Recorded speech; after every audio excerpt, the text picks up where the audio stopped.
ओम शांति। 1 सितंबर 2023 ईश्वरीय महावाक्य प्रातः मूल्य। ओम शांति। बाप दादा मधुबन। मीठे बच्चे, देह सहित सबकी याद भूल। बाप जो है जैसा है उससे यथार्थ पहचान। स्वयं को बिंदी समझ, बिंदी रूप से बाप को याद करो। प्रश्न: कौन सा ज्ञान इस समय बाप से ही तुम्हें मिलता है और कोई नहीं दे सकते? उत्तर: तुम स्त्री पुरुष साथ में रहते ग्रस्त व्यवहार की संभाल करते पवित्र रहो। यह ज्ञान अभी इसी समय बाप तुम्हें देते हैं और कोई यह ज्ञान दे नहीं सकता। तुम्हें दान तो 5 विकारों का करना है, लेकिन मुख्य काम जिस पर पूरी विजय पानी है, सर्वशक्तिवान बाप की याद और श्रीमत पर चलने से ही यह ताकत मिलती है। गीत: दुखियों पर रहम करो। ओम शांति। वही बाप बैठ बच्चों को समझाते हैं। कौन है यह बाप? यह बच्चे जानते हैं जिनके सम्मुख बाप बैठे हैं। अब तुम बच्चों की बुद्धि का योग बेहद के बाप तरफ है। बुद्धि का योग है अभी हद के बाप से तोड़ना है। सारी दुनिया के जो भी मित्र संबंधी हैं, बल्कि इस देह को, दुनिया को, सबको भूलना है। यह बाप के डायरेक्शन मिलते हैं। बाप बच्चों को कभी नहीं भूलते हैं। बाप तो कहते हैं भक्ति मार्ग में भी तुम भक्तों की हम संभाल करते आए हैं, परंतु ड्रामानुसार तुम बच्चों को भूलना ही है। भुलवाती है माया, हम आत्मा हैं। यह भी रावण भुला देते हैं, देह अभिमान बना देते हैं। यह तुम बच्चों का पाठ है। ऐसे नहीं कि तुम वहाँ सिर्फ बाप को भूल जाते हो, परंतु वह जो है जैसा है उस बाप की याद और सुख देने का ज्ञान भूल जाते हो। अभी तुम जानते हो बाबा कल्प कल्प आते हैं। बाबा कैसा है यह भी बुद्धि में धारण करना है। मनुष्यों ने तो शिवलिंग का बड़ा चित्र बना दिया है और सभी के चित्र तो ठीक हैं, जैसे ब्रह्मा, विष्णु और शंकर का चित्र भी ठीक है, मंदिरों में पूजे जाते हैं, परंतु परमपिता परमात्मा का नाम रूप देश काल जो है वह भूल जाते हैं, चित्र भी भूल जाते हैं। अभी तुम बच्चों को समझाया जाता है कि आत्मा बिंदु रूप है, स्टार मिसल बिंदी है, भ्रकुटी के बीच में रहती है। बच्चे जानते हैं हम आत्मा हैं, शरीर की भ्रकुटी के बीच मुझ आत्मा का स्थान है। यह तो सब मानेंगे, बहुत सूक्ष्म बिंदी जैसे है। यह भी जानते हो परमपिता परमात्मा भी ऐसे बिंदी रूप ही होगा। खुद आकर समझाते हैं मैं भी बिंदी हूँ, परंतु मनुष्यों ने बड़ा रूप ज्योतिर्लिंगम बना दिया है। जैसे बुद्ध का भी बड़ा लंबा चौड़ा रूप बनाते हैं। पांडवों के शरीर भी भक्ति मार्ग में बहुत लंबे बनाते हैं। भक्ति मार्ग में लंबे चित्र होते हैं, ज्ञान मार्ग में छोटी चीज़ होती है। परमात्मा कहते हैं मैं बिंदी हूँ, कहाँ कहाँ बहुत बड़ा लिंग भी रखते हैं, नहीं तो बिंदी की पूजा कैसे हो सके। पूजा तो जरूर बड़ी चीज़ की होगी ना। तुमको अभी बिंदी रूप समझाया है, इन बातों को मनुष्य तो समझ ना सके। तुम बच्चों को भी पहले यह समझ नहीं थी, अभी जब परिपक्व अवस्था हुई है तो समझते हो। यह तो यथार्थ बात है। अगर शुरू से लेकर बाबा भी समझाते तो हम समझ नहीं सकते, क्योंकि बिंदी कोई चीज़ तो नहीं है। हम जानते नहीं परंपरा से शिवलिंग कहा जाता है, यह फिर क्या है? तो बाप समझाते हैं कि यह भी रोंग है। मैं जो तुम्हारा बाप हूँ, मैं बिंदी हूँ, तुम्हारा भी बिंदी रूप है, परंतु पूजा आदि के लिए बड़ा शिवलिंग बनाते हैं। आत्माओं का रूप भी शालिग्राम बनाते हैं, परंतु ऐसे हैं नहीं। आत्मा इतनी बड़ी हो नहीं सकती, आत्मा देखने में भी बड़ा मुश्किल आती है। यह समझने की बड़ी गोह बातें हैं। आत्मा भी बिंदी रूप है। इस छोटी सी आत्मा में 84 जन्मों का पाठ है। 1 सेकंड ना मिले दूसरे से। 84 जन्मों का पाठ सारा एक छोटी सी आत्मा में नूंधा हुआ है। यह बड़ी कुदरत की बात है। सारा पाठ बिंदी में रहता है। उस नाटक में भी पाठ बजाने वालों की बुद्धि में सारा पाठ रहता है ना। वह है छोटा पाठ, यह है 84 जन्मों का पाठ। अच्छी रीति समझना है और फिर समझाने की भी बड़ी युक्ति चाहिए। इतनी छोटी बिंदी है कितनी छोटी है, कितनी शक्तिवान है, उनको परमपिता परमात्मा कहा जाता है। तुम आत्माएं उनसे योग लगाने से मास्टर सर्वशक्तिवान बनते हो, माया पर जीत पाकर अटल अखंड सुख शांति में राज्य करते हो। कितनी समझने की बातें हैं। यह है पढ़ाई, जो भी सहज, बहुत सहज, यह बाप ही समझा सकते हैं, कोई मनुष्य नहीं समझा सकते हैं। बरोबर इतनी छोटी चीज़, परंतु नाम कितना बड़ा रखते हैं। ज्ञान का सागर तुम कहते हो। मनुष्य सृष्टि का बीज रूप चैतन्य है, सत्य है, अविनाशी है, कहते आए हैं, परंतु किसकी बुद्धि में नहीं आता है वह क्या वस्तु है। गुण तो बहुत अथाह गाते हैं। अभी तुम बच्चे बाप के सम्मुख बैठे हो, जान गए हो आत्माएं तो सम्मुख हैं ही। सब आत्माएं बिरदर्शी हैं। कितनी छोटी छोटी बिंदी है। विचार करो, मूल वतन का हम जो चित्र बनाते हैं उसमें बिंदु रूप ही दिखाते हैं। जैसे स्टार्स आकाश तत्व के ऊपर खड़े हैं, वैसे ही महतत्व में भी हम ऐसे स्टार माफिक अपने अपने सेक्शन में खड़े होंगे। झाड़ छोटे छोटे स्टार्स का बना हुआ है, वहाँ से फिर आत्मा आती है, शरीर धारण करती है पार्ट बजाने लिए। कैसे नंबरवार आत्माएं आती हैं, यह सारी बुद्धि चलनी चाहिए। हर एक धर्म का सेक्शन अलग होगा। बाप दृष्टांत दे समझाते हैं, बनेन ट्री का भी मिसाल समझाते हैं। हिंदी बहुत जगह चलती है तो बच्चों को हिंदी भाषा में समझाना पड़ेगा। परमपिता परमात्मा भी हिंदी भाषा में ही समझाते हैं। आजकल जहाँ तहाँ इसका प्रचार करते रहते हैं। एक भाषा होना तो मुश्किल है। कई समझते हैं परमपिता परमात्मा तो सब भाषाएं जानते होंगे, परंतु ऐसे तो हो ना सके। अथाह अनेकानेक भाषाएं हैं, वह तो सीखनी पड़ती हैं। परमपिता परमात्मा को तो कुछ सीखना नहीं है। उन्होंने कल पहले जिस भाषा में समझाया है उसमें ही समझाते हैं। बाकी भाषाएं तो हर एक को पढ़नी होती हैं। बाप को पढ़नी होती हैं क्या?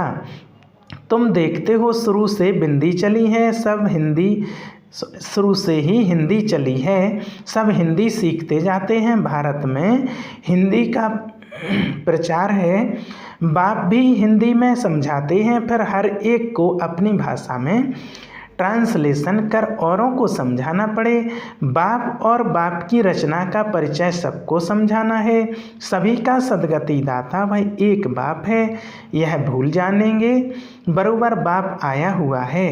बाप कहते हैं मैं भारत में ही आता हूँ। भारत हमारा बर्थ प्लेस है। शिव के मंदिर, देवी देवताओं के मंदिर भी यहाँ हैं। देवी देवताओं का राज्य भी भारत में होता है। बाप भी भारत में आते हैं। देवी देवता धर्म की स्थापना यहाँ ही की है, तो मंदिर भी जरूर यहाँ चाहिए। औरों के इतने मंदिर नहीं होंगे, यहाँ तो बहुत मंदिर हैं। घर घर में लक्ष्मी नारायण के चित्र, राधे कृष्ण के चित्र, राम सीता के चित्र रखते हैं, क्योंकि भारत में होकर गए हैं। परंतु उन्होंने कैसे राज्य लिया वह भूल गए हैं। चैतन्य में राज्य करके गए हैं। लक्ष्मी नारायण बैकुंठ के महाराजा महारानी हैं, उनको राज्य किए कितना समय हुआ यह भी जानते हैं, मुख से कहते भी हैं। क्राइस्ट से 3000 वर्ष पहले देवी देवताओं का राज्य था, तो क्राइस्ट को 2000 वर्ष हुए ना। तो जो ऐसे कहते हैं उन्हें उसी बात पर समझाना चाहिए। कहते हैं क्राइस्ट से 3000 वर्ष पहले देवी देवताओं का राज्य था, अर्थात स्वर्ग था। ऐसे नहीं कि क्राइस्ट भी उस स्वर्ग में था। पूछेंगे क्रिश्चियन लोग तब कहाँ थे, यानी उन्हों की आत्माएं कहाँ थी। इस्लामी, बौद्धी, क्रिश्चियन आदि की आत्माएं सब कहाँ थीं, यह समझाना तो बड़ा सहज है। वह सब निर्माण धाम व निराकारी दुनिया में थी।